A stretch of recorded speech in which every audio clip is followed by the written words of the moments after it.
Epiko ni Gilgamesh, ang buod ng buong kwento. Mga tauhan. Gilgamesh, ang hari ng Uruk at ang bayani ng Epiko. Enkidu, kaibigan ni Gilgamesh, matapang na tao na nalikha mula sa luwad. Ninsun, ang inang diyosa ni Gilgamesh. Haring Lugalbanda, ang ama ni Gilgamesh. Anu, ang Diyos ng kalangitan at ang Diyos Ama. Ea, ang Diyos ng karunungan at kaibigan ng mga tao. Enlil, ang Diyos ng hangin at ng mundo. Ishtar, ang Diyosa ng pag-ibig at kamatayan. Shamash, ang Diyos na may kaugnayan sa araw at sa mga batas ng tao. Urshanabi, ang bangkerong naglalakbay araw-araw sa dagat ng kamatayan patungo sa tahanan ni Utnapishtim. Utnapishtim at Siduri, mga iniligtas ng Diyos mula sa malaking baha upang sirain ng mga tao, binigyan ng mga Diyos ng buhay na walang hanggan. Humbaba, ang halimaw na nagbabantay sa kagubatan ng Siddhar. Si Gilgamesh na hari ng Uruk ay may katauhang 23 Diyos at 1 tao o mas kilala sa katawagang demigod sa makapagong panahon. Inilarawan siya bilang malupit, malakas, walang taros at walang awa. Ang kanyang nasasakupan ay humingi ng tulong mula sa mga Diyos dahil sa pag-abuso sa kanyang katungkulan bilang pinuno. Tinugon naman ng Diyos na si Aruru ang kanilang hinaing. Nilikha niya ang isang nilalang na makatatapat kay Gilgamesh, si Enkidu, isang primitibong tao na namuhay sa gitna ng kagubatan kasama ang mga mababangis na hayop. Isang araw, nakita siya ng isang taong nabubuhay sa pambibitag ng mababangis na hayop na nagpupuyos ang damdamin dahil sinira ni Enkidu ang kanyang kabuhayan sa pamamagitan ng pagbunot at pagsira ng kanyang mga patibong. Isinumbong niya ito kay Gilgamesh. Dahil dito, pinagplanuhan nilang akitin si Enkidu sa pamamagitan ng isang babae, Shamhat. Ito ang unang hakbang upang mapaamo ang hindi sibilisadong si Enkidu. Pagkatapos nito, nagtagumpay sila at nadala ni Shamhat si Enkidu sa lupain ng Uruk. Sa Uruk ay tinuruan si Enkidung kumain ng mga pagkain kinakain ng tao at inatasang maging tagapagbantay sa gabi. Nalaman ni Enkidu mula sa mga nagdarang estranghero ang hindi magandang ginagawa ni Gilgamesh sa mga babaeng ikinakasal. Ikinagalit ito ni Enkidu at sinadya niyang magpunta sa isang kasalan upang makadaupang palat si Gilgamesh. Silang dalawa ay nagtuos. Nagkasubukan silang dalawa. Napagtanto ni Enkidu ang kakaibang lakas ng Gilgamesh kaya sa bandang huli, nagkasundo sila at naging magkaibigan ng dalawa. Inalok ni Gilgamesh si Enkidu na maglakbay sa kagubatan ng Siddhar upang pastangin ang halimaw na si Humbaba. Pinigilan ni Enkidu si Gilgamesh sa kanyang balak sapagkat alam niyang inilagay ng Diyos na si Enlil si Humbaba sa kagubatan ng Siddhar upang mabantayan nito ang kagubatan.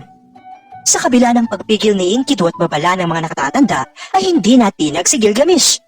Pinayuhan ng mga nakatatanda si Gilgamesh tungkol sa kanilang paglalakbay. Bumisita siya sa kanyang inang Diyosa na si Ninsun.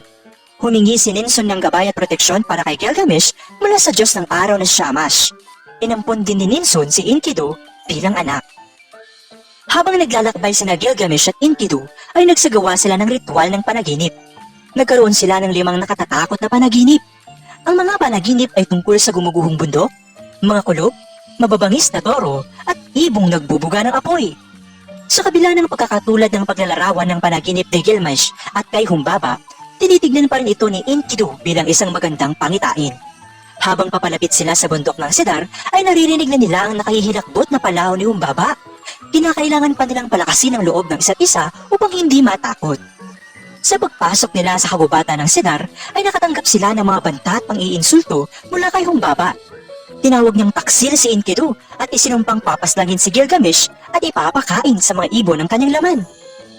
May nadaramang takot si Gilgamesh, ngunit pinalakas ni Enkidu ang kanyang loob. Inumpisahan din ng Gilgamesh ang labanan.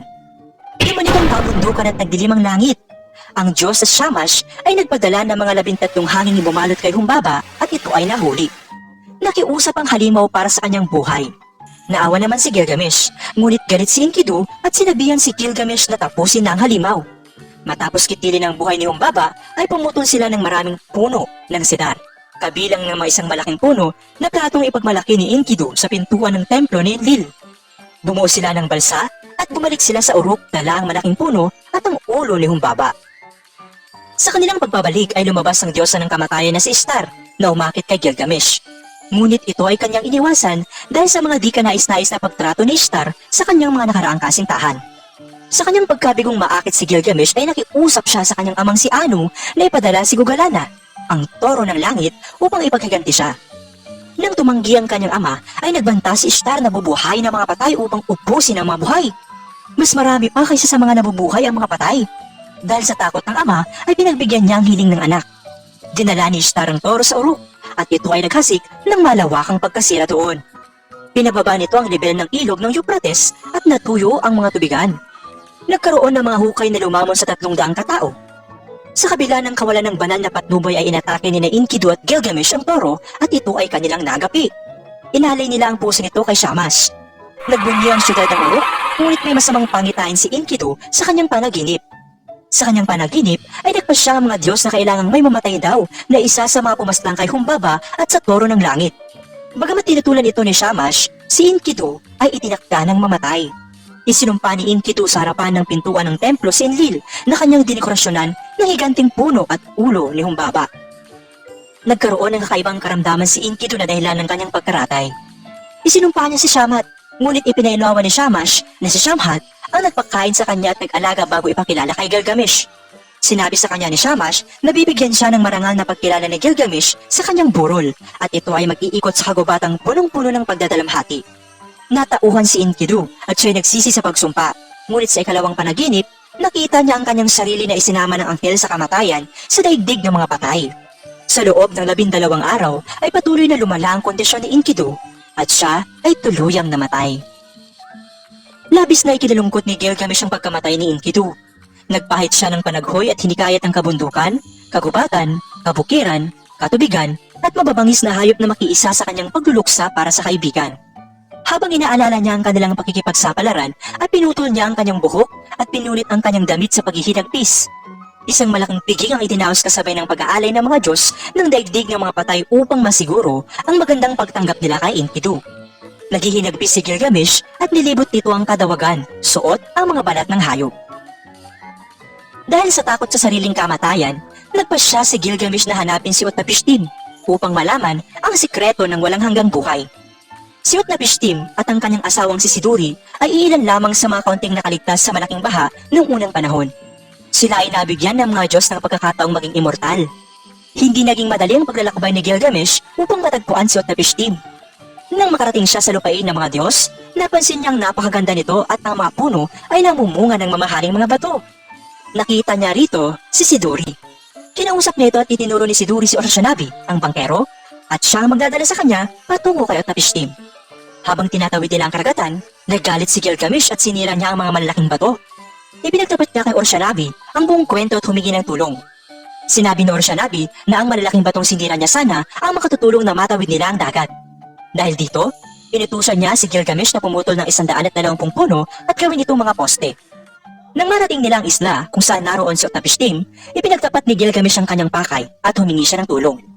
Sinabihan naman siya ni Utnapishtim na walang saysay na labanan ng tao ang kanyang tadhana. Sa halip, ito ay nakababawas pa ng kaligayahan. Tinanong ni Gilgamesh kung paano nakuha ni Utnapishtim ang walang hanggang buhay. Ipinaliwanag ni Utnapishtim na ang Diyos ay nagpasyang magkaroon ng isang malaking baha.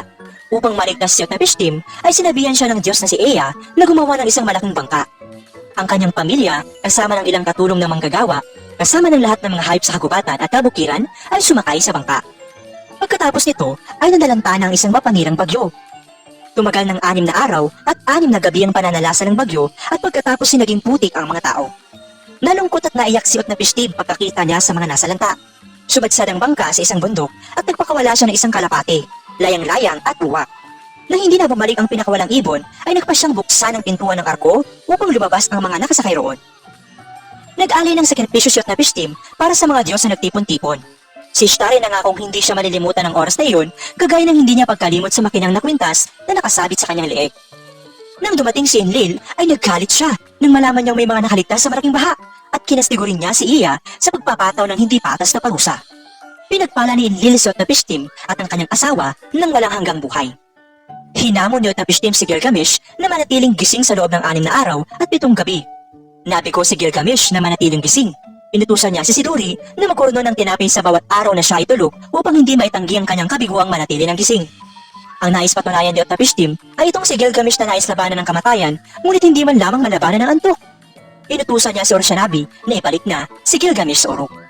Bago sila lumisan, sinabi Utnapishtim na sa puso dagdagat ay may isang halaman na makapagpapabata sa kanyang muli. Dahil dito, nagkaroon ng pag-asa si Gilgamesh sa pagnanais ng maging immortal.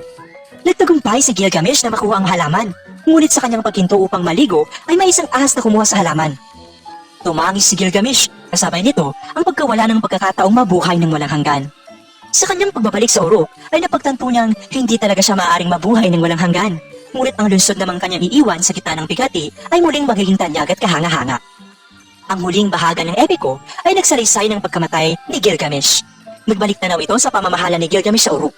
Ipinahayag din ni Enlil na sa kabila ng pagkamatay ni Gilgamesh, ang kanyang alaala ay mananatiling nakaukit sa puso at isipan ng mga tao sa lungsod ng Uruk.